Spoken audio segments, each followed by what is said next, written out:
Thank you for taking time to join this session.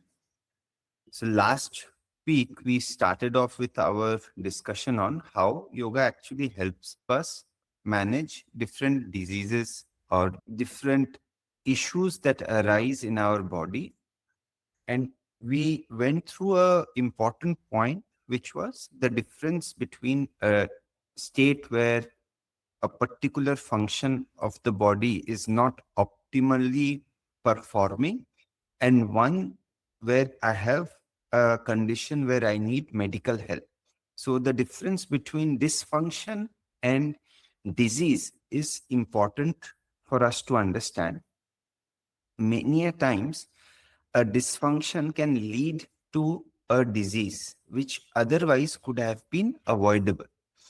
And when we talk about yoga as a medium that can help us manage disease, we are actually talking about yoga as a medium where, if implemented at the right time, it can handle the dysfunction part of it, which can prevent from us acquiring a particular disease.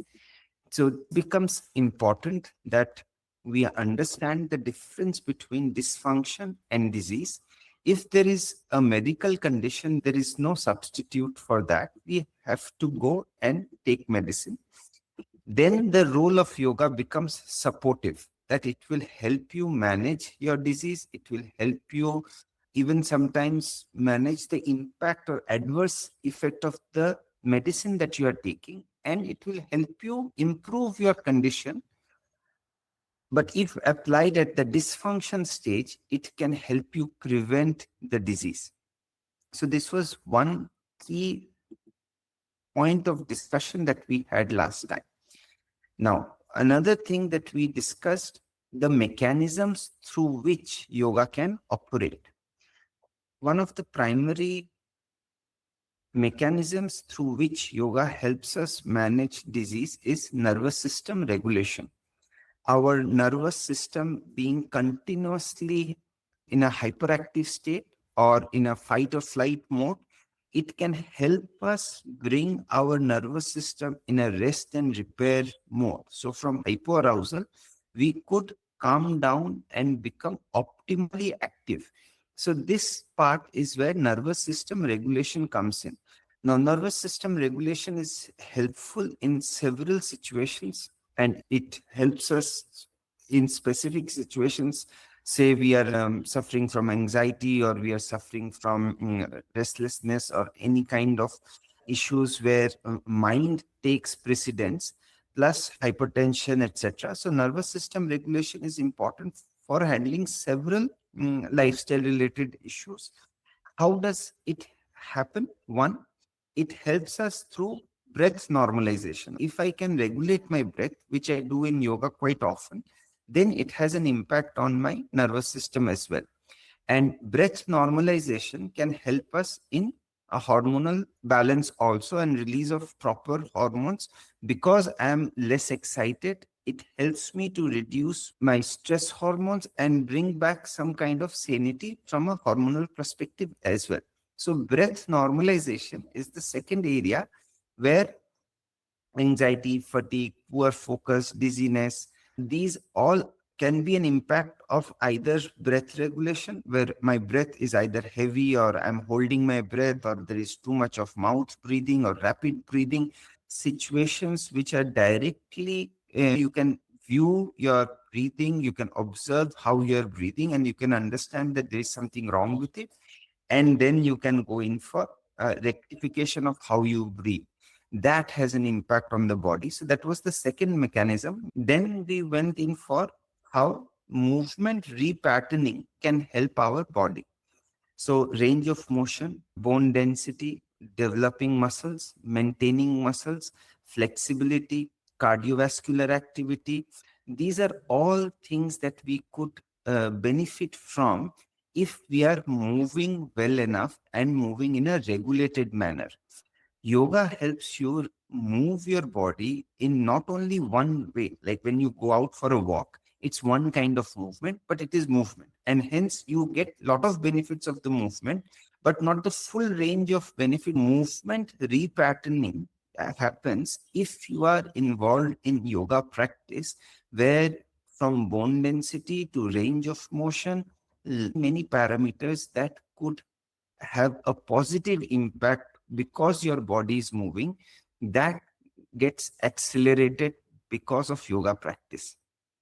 Now, those of you who have done yoga in the class will see that the way you use your body in a yoga class is very different from how we use our body in daily life. In our daily life, our patterns are set.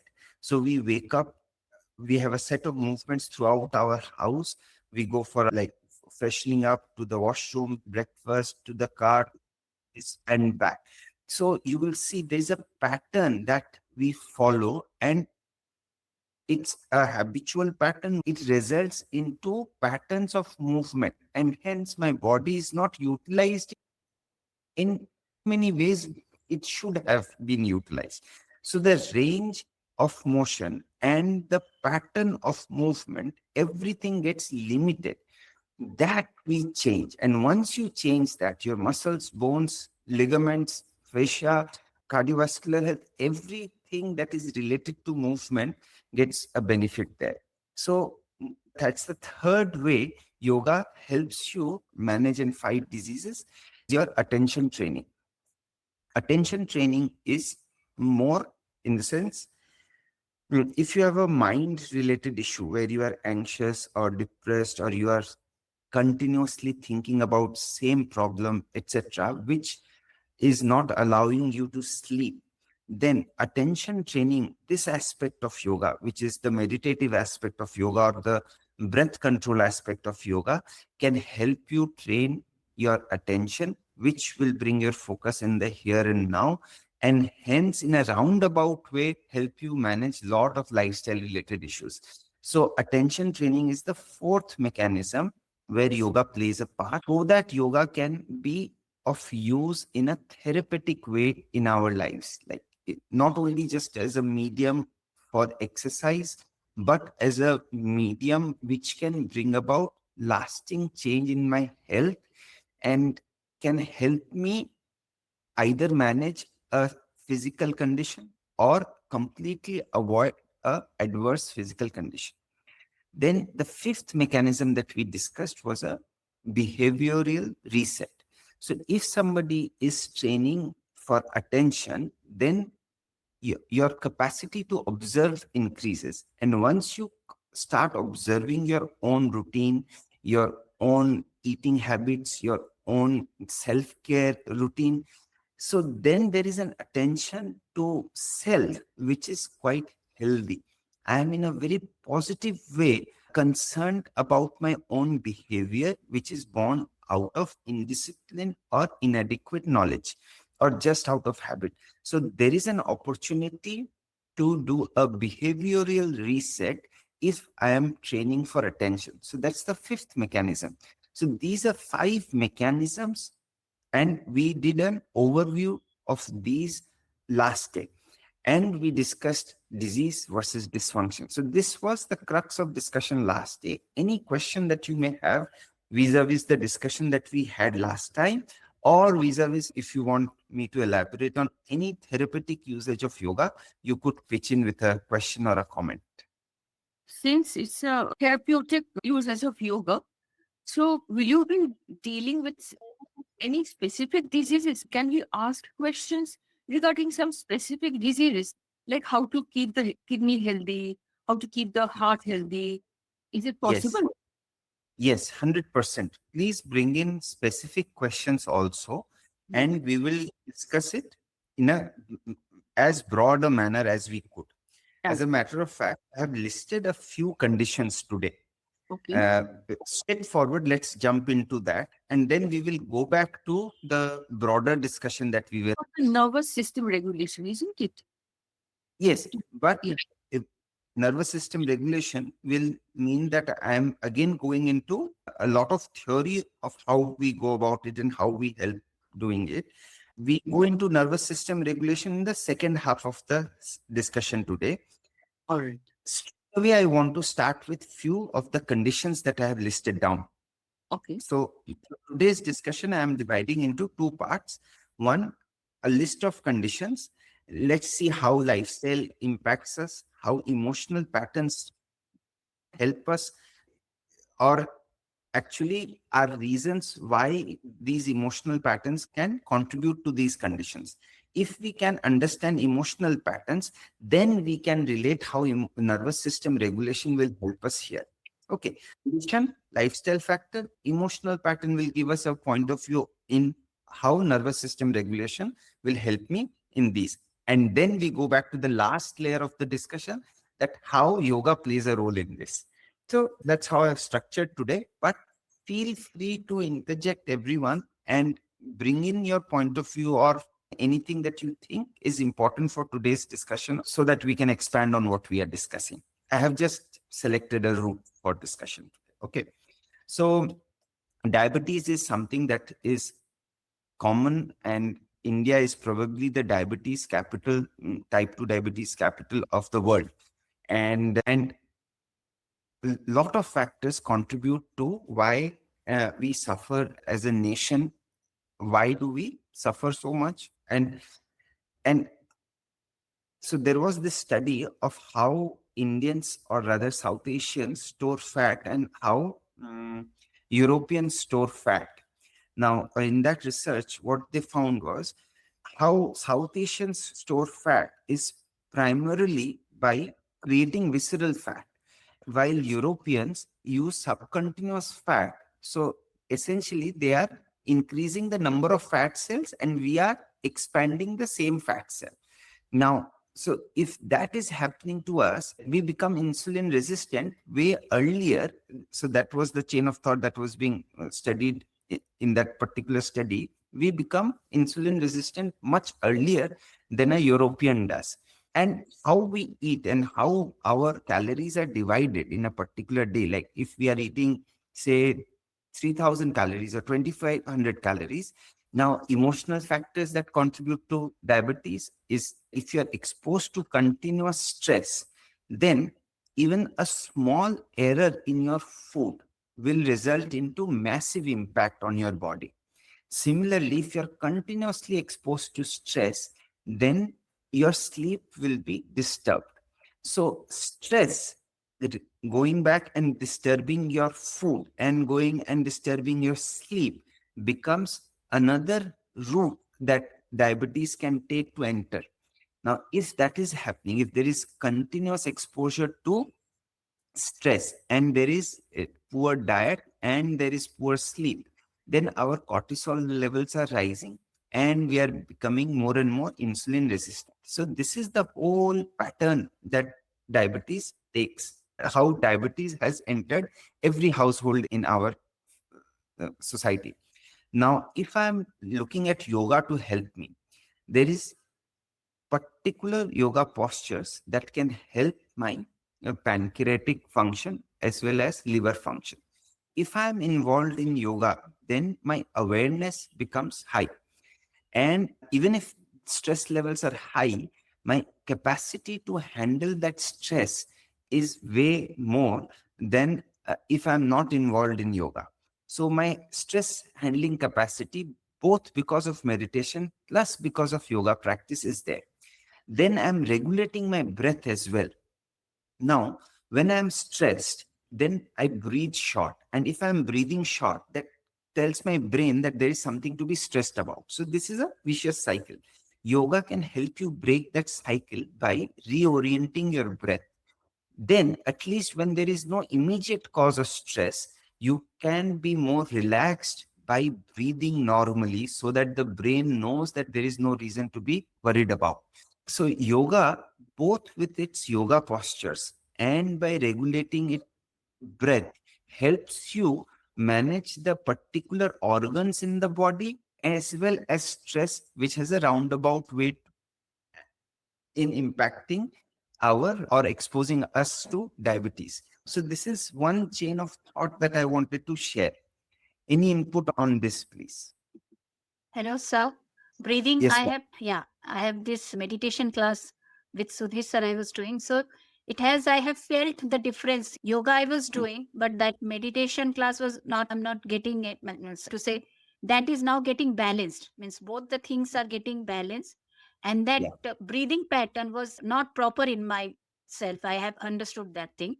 But Mhm. that breathing, it's where truly work. Means through Yes. yoga and breathing, I feel both are aligned, and when that too works better, then that body, that peaceful and harmony, that you calmness creates in the body. That what I feel. Yes, you are right that sometimes just doing yoga postures is not enough.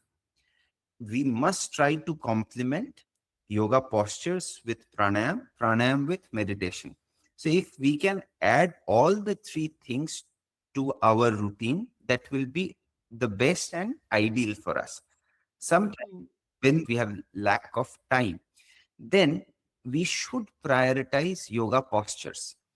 If I do yoga postures properly, then there is continuous regulated breathing that happens during a yoga class. So you have the benefit of utilizing the body as well as regulating your breath. So as you go deeper into pranayam practice, as you go deeper into meditation, bring that benefit to your yoga practice as well. Yoga means postural practice. So your meditation should help you practice with more awareness during a yoga class.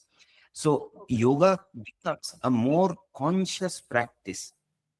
What we have seen during classes, that there is lot of huffing and puffing.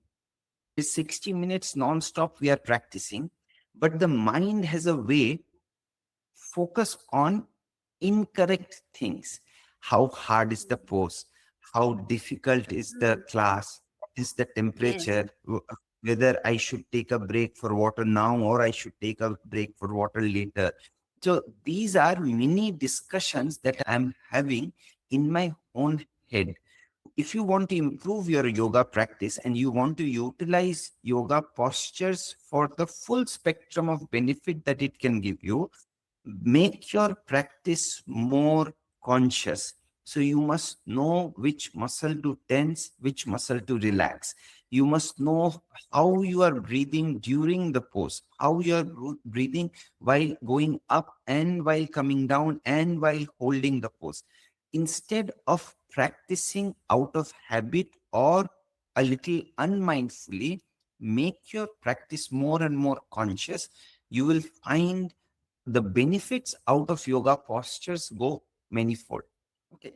So Absolutely. I have yoga experienced pranayam, that. yeah, So yoga many questions pranayam, come. Yeah, when I was starting yoga newly, I was so many questions. I'm not able to yes, do it. I'm not making it in a time. So much judgments and everything. But now slowly that breathing pattern I am getting, that is slowly where the muscle is getting tensed. I'm experiencing those things. Thank you for the guidance. absolutely. So now next condition that I have taken up is hypertension. So high sodium diet, sedentary lifestyle, these are two primary lifestyle factors that contribute to hypertension. Another is if you have a lot of stress, again, anger suppression, or you have chronic tension. These are emotional patterns. Now, if this happens, then your sympathetic nervous system is on the overdrive, that fight or flight mode is on, and it is switched on throughout.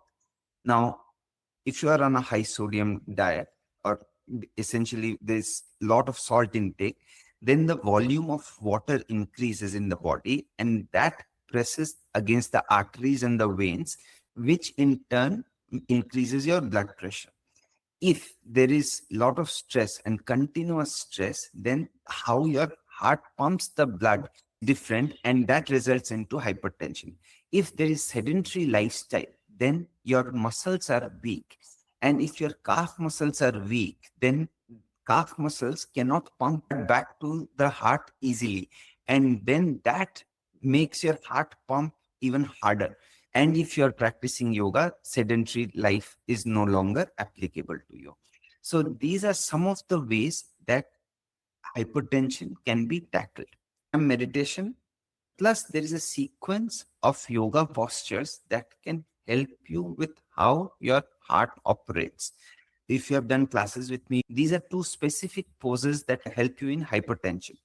So what I will do is, as we progress week after week, I will give you all PDFs where I will list out different postures or set of postures that are applicable to these conditions. But always remember, yoga postures alone will not fix the situation. It has to be breath regulation, yoga postures plus adjustment. Say you do yoga and you are aware that you are having a high salt diet, but you are not doing anything about it. So awareness alone will not help. So you are doing yoga, you are tackling the sedentary life issue. You are also helping yourself with chronic stress as well. That your ability to manage stress is getting better every day you practice yoga and pranayama. So those two aspects are taken care. But the third component of, say, a high salt diet, you can become more aware by doing yoga. But the final push that you will reduce the amount of salt you take in every day comes only by you acting. So that part is the missing puzzle where you have to apply yourself. If you eat mindfully, it will push you towards that. But then knowing something, being aware of what is right and doing what is right, and there is a gap there. Similarly, obesity, overeating, low activity, these are two primary factors. Stress eating, reward seeking behavior vis-a-vis food, that's another way we attract overeating into our lives. Again, methods applied by yoga are the same. So you can see there's a pattern in which yoga is helping. Questions, remarks on these three: diabetes, hypertension, and obesity? Yes, ma'am. Abhishek, what is your advice on salt intake for a person with low hypertension? Low blood pressure. Yeah. Generally, salt is not what you increase when you have a low hypertension. No. You must increase your exercise to make sure that your blood pressure comes back to normal. And when there is a severe need, generally you eat sugar or something sweet to bring your pressure back to normal. But salt you don't have to increase. You increase your exercise to bring your heart function back to normal. Salt regulation is not important for a person with a low blood pressure, right? No, because we generally don't on the side of eating less salt. Our diet is generally optimal or higher salt, especially in India. Okay. Mm. So you really have to work hard to reducing your salt content. So if you have actually reduced your salt content to a point where it is suboptimal, then you bring it back to optimal. But then for low blood pressure, you increase your activity levels. Salt is not the route to increase your. Yeah. It's like I want to gain weight, but I'm gaining weight by eating ice creams. While you could build muscles to gain weight also. Any other thoughts, please? Obesity is something that we must look at from a distance. Like when we gain weight, we are so involved in the process of thinking about losing weight or thinking about that we have gained weight and that is not good for us. How we look, we are not happy. When our clothes don't fit, we are unhappy. Then when disease, we open the gates for so many different diseases because of obesity. And hence our fear and our involvement with obesity and the thought of managing obesity is quite intense and quite personal. If you have gained weight, there are multiple layers at which you have created vicious cycle where eating less becomes, or eating the right kind of food becomes. So obesity, if you have gained weight, look at yourself as if you are looking yourself from a distance. Understand that you already have quite a bit of knowledge as to how to manage your weight. So knowledge is not what you lack. We all know that eating less will help us reduce weight, or reducing our calories will help us reduce weight is a common knowledge now. White sugar, fried foods, too much spice, these all are hindrances to losing weight. So these are Correct. things that we want to reduce. So these are common steps and we know it. But knowing something and doing something, two different layers. So Mm. involve yourself into mindful eating, involve yourself into regular yoga practice that builds more confidence, that brings in more discipline. Involve yourself into pranayam practice. Now, pranayam practice, generally people don't relate it to managing weight. There's a roundabout connection, but there is a very strong connection. Now, pranayam is the preceding step to pratyahara. Pratyahara is the state where in yoga you are taking your energy inwards, like from the outward flow of energy through the senses, you want to reverse the flow of energy looking inwards.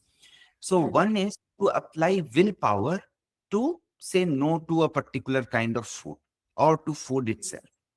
But then right now the world is designed in a way that you are continuously being bombarded with easy access to food. You can Correct. access food very easily, and all the Mm. food that you can access is high on sugar, high on carbohydrates. Mm. One is applying willpower, that has its role, but it has its limited role. What if you are internally not tempted to eat? Internal change can come about by practicing pranayam, because pranayam takes you to the stage of pratyahara where your sensory stimulation is controlled. So whether it is a heightened response to temperature change, or it is Mm. heightened response to an emotional outburst, or it is a heightened response to your hunger hormones, so, or your desire to eat and being tempted. These are all expressions of your sensory perceptions being primed to react. While pranayam helps you to reverse that. Okay. And hence, if you can tackle the root of desire and become immune to the fact that if there is food, it is good. If there is no food, no problem. You can manage yourself with the desire to eat, then you will be striking at the root of obesity, which is food related. So there are many ways attract obesity, but if my food is one way I have attracted obesity, then Mm. that can be tackled through regular yoga practice, which increases discipline, which means my ability to exercise willpower increases. And if I'm into pranayam, it helps me to reverse the flow of energy, and I am naturally not tempted to eat high sodium, high salt, high sugar things. So this is something that can help me. Then Thank you, comes sir. I my was not knowing. Yeah, I was not knowing this fact. Thank you for the insightfulness. all kinds of emotional spikes can be handled through pranayam, whether it is an emotional outburst or emotions expressed through overeating. Okay. Okay. Any other thoughts, please? Another area where we use yoga therapeutically is for chronic pain, whether it is back pain, neck pain, joint related issues. Yoga comes into play quite a bit. Pain, like if it's a lifestyle factor, prolonged sitting, poor posture, these are two main things why we have neck and back pain. Stress results into pain. Because of stress, there is a continuous tightness that I acquire in my muscles, which is known as muscle guarding, that I am pulling my muscles back consciously, very slightly but continuously. So that results in back pain, neck pain, and other joint related issues. So there are yoga helps in joint, neck, back, pain quite consistently and quite beautifully. How does it help? Let us take our neck. So, neck pain induced by stress. Let us look at that. Now, when I'm stressed, the arteries and the capillaries that take blood through my neck and downwards, they get pressed ever so slightly, which restricts the flow of blood around my neck and shoulder and upper back region. Say you are doing a halasan or you are doing a sarvangasan or setubandhasan, where neck and back muscles are directly involved, then you start training the neck and back muscles. By training the neck or the shoulder muscles, when you train a particular muscle, you are demanding nutrition for that body part by creating micro cracks in the muscle. Now that demand for nutrition helps you build that muscle and overcome that pain. So one, there is movement. Two, there is demand for nutrition. Three, the body has to supply that, because if there is a demand for nutrition, body naturally provides for it, which helps the muscle grow. So utilization helps in so many ways. Now, if these muscles are not utilized for 1 or 2 days, not a problem. But year after year, I have made this a habit of sitting with a back which is curved.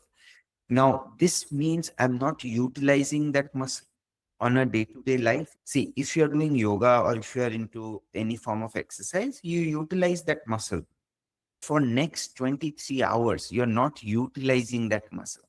So if your exercise routine makes sure that you are compensating for poor posture and building muscle and building strength, and good. But even if you don't do that, if you learn how to sit straight, you will be utilizing this muscle. So with muscles, the rule is use it or lose it.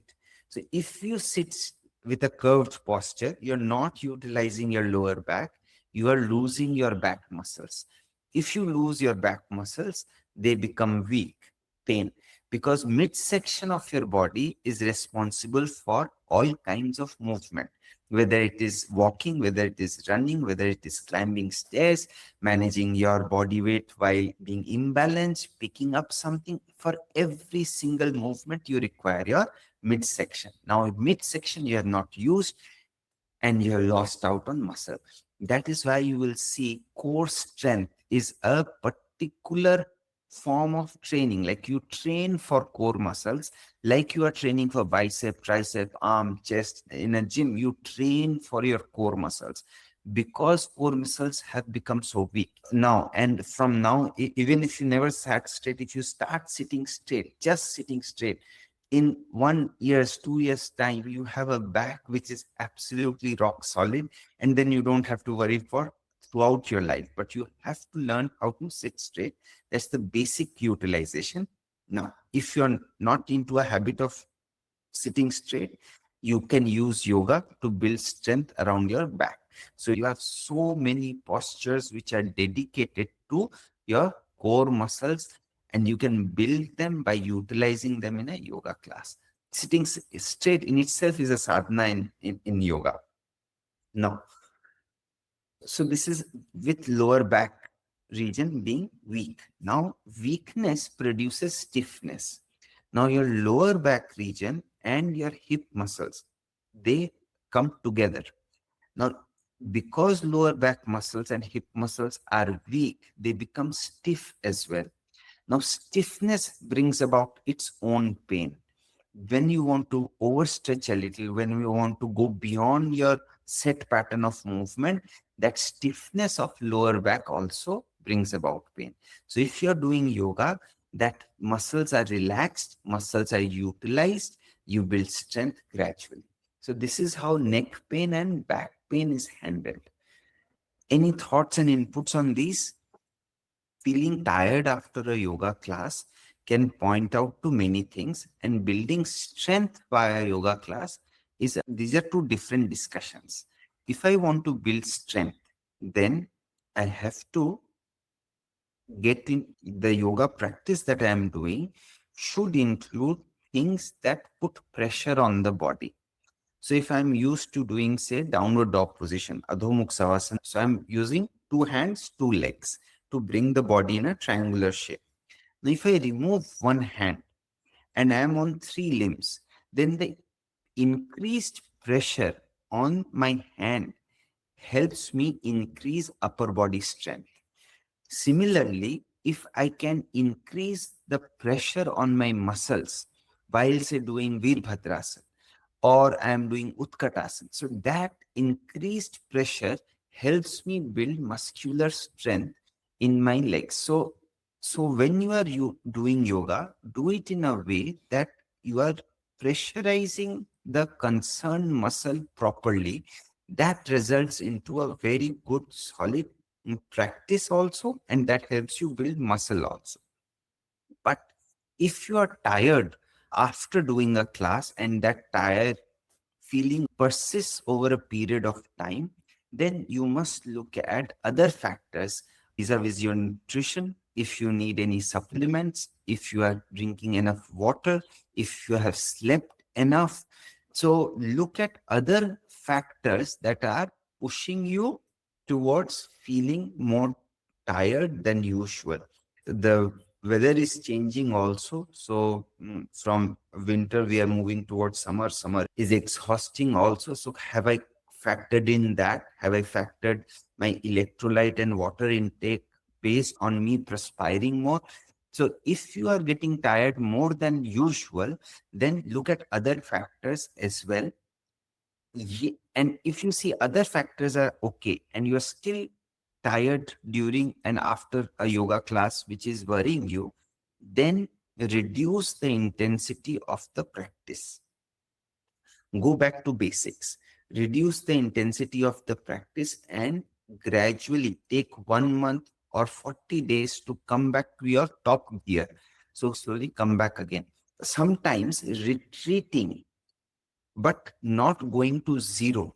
Say you are not well, you could not exercise for 2 weeks. You take time to come back to practice. You have not exercised for 2, 3 weeks. That has an impact. So you cannot switch to top gear right from the word go. You have to build your capacity to go back to the top gear of your practice. So multiple factors there. Thank you, everyone. I hope it was worth your time.